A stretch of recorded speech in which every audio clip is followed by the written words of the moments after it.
35 anos, o Brasil selava o fim de um período de exceção e o começo de uma nova era. Em 5 de outubro de 1988, o presidente da Assembleia Nacional Constituinte, deputado Ulisses Guimarães, apresentava ao país a Constituição Cidadã, dando início ao período mais longo de democracia no país. Nós celebramos esse texto dançando nas ruas.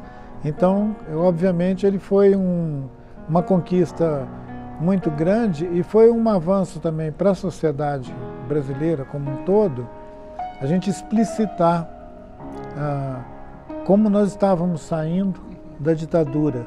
A gente se explicitou, né, com essa diversidade que nós somos. O fim do regime militar e a restauração da democracia inspiraram a esperança e estimularam desejos de se construir uma nova nação. Quando, na juventude, eu me engajei nos debates da Constituição, é claro que a ideia, a utopia era tão luminosa que nós achávamos que a Constituição ia nos tornar uma outra humanidade, que nós íamos nos tornar uma nação. Naquele momento, o país buscava oxigenar-se de democracia, depois de 21 anos de ditadura militar.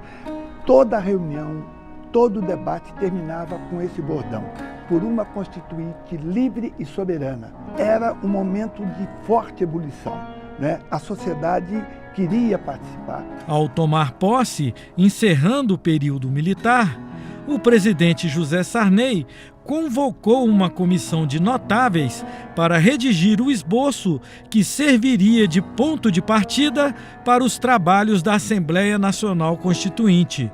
Ela ficou conhecida como Comissão Afonso Arinos. Porque na Comissão Arinos realmente foi também um momento que nós pudemos interferir nesse esboço constitucional feito. O esboço constitucional terminou em setembro de 1986. Então, nós conseguimos dali, digamos assim, encaixar coisas importantes, como criminalizar o racismo nesse esboço, já prever políticas de cotas, coisas importantes, estabelecer o SUS, tudo isso antes da Constituição de 1988.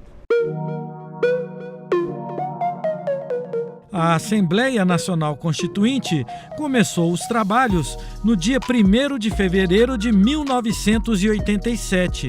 Durante 15 meses, o Congresso foi palco de muitos debates e disputas acaloradas. Foi uma época que todos nós virávamos noite. Nós chegamos a ficar aqui 60 e tantos dias sem sair de Brasília. Voltávamos de madrugada, entrávamos aqui de manhã e saímos às vezes na manhã seguinte, votação pela madrugada. Foi um período muito rico, muito intenso, mas um período que só foi possível porque foi um esforço coletivo. Havia todo um espírito de solidariedade, de conciliação e de compartilhar, de tentar criar realmente um Brasil justo, democrático, libertário.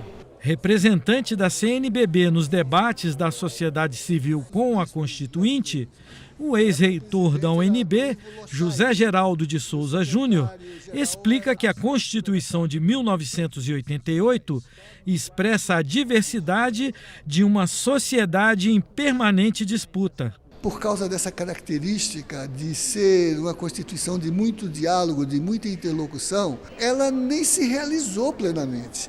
E ela se realiza mais enquanto a gente, na sociedade, disputa essa realização.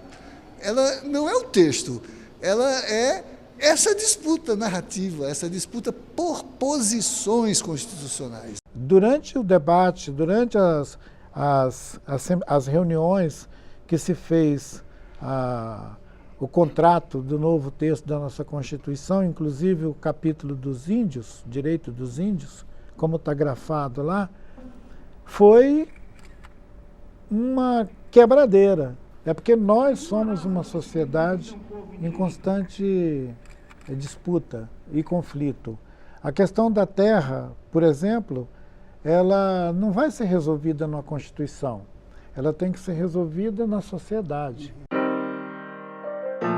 Com forte participação dos movimentos sociais, a Constituinte consagrou direitos que mudaram a vida de milhões de brasileiros. Nós lutamos muito, por exemplo, para que houvesse a igualdade plena entre homens e mulheres na família. Do ponto de vista de direitos sociais, nós ampliamos a licença maternidade para 120 dias.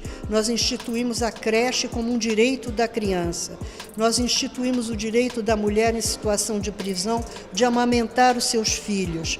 Nós também lutamos muito para que as trabalhadoras domésticas tivessem direitos, benefícios sociais já assegurados às trabalhadoras urbanas e, da mesma forma, às trabalhadoras rurais. A participação da sociedade civil foi intensa. Mais de 10 mil pessoas circulavam todos os dias nos corredores da Constituinte. Foram 122 emendas populares, algumas com mais de 1 milhão de assinaturas. Há, portanto, representativo e oxigenado sopro de gente, de rua, de praça, de favela, de fábrica, de trabalhadores, de cozinheiras, de menores carentes, de índios, de poceiros, de empresários, de estudantes, de aposentados, de servidores civis e militares, atestando a contemporaneidade e autenticidade social do texto que ora passa a vigorar. A nação quer mudar. A nação deve mudar. A nação vai mudar. A Constituição pretende ser a voz, a letra, a vontade política da sociedade rumo à mudança. Que a promulgação seja nosso grito. Mudar para vencer. Muda, Brasil! Com 250 artigos, a Constituição de 1988 traduziu os anseios de uma sociedade diversa e com enormes desafios a superar para consolidar uma cidadania plena. Representou também uma nação em plena maturidade política. Foi um esforço coletivo de toda a sociedade brasileira. O nível das emendas populares, a participação dos sindicatos, dos setores, as posições que eram totalmente antagônicas conseguiram conciliar, fazer acordo político, refletir, sabe? Quer dizer, a inimizade não existiu. A disputa de ego era bem menor do que existe hoje. Nós vivimos uma sociedade em que se empenhava cada um, tentava fazer o melhor de si. Ela é a mais elegante, a mais bonita, a mais democrática, a mais criativa, né? A que mais promete, mas não é uma promessa vazia, ela é uma promessa inscrita no espaço de uma sociedade em que o protagonismo dos sujeitos cria direitos todo dia.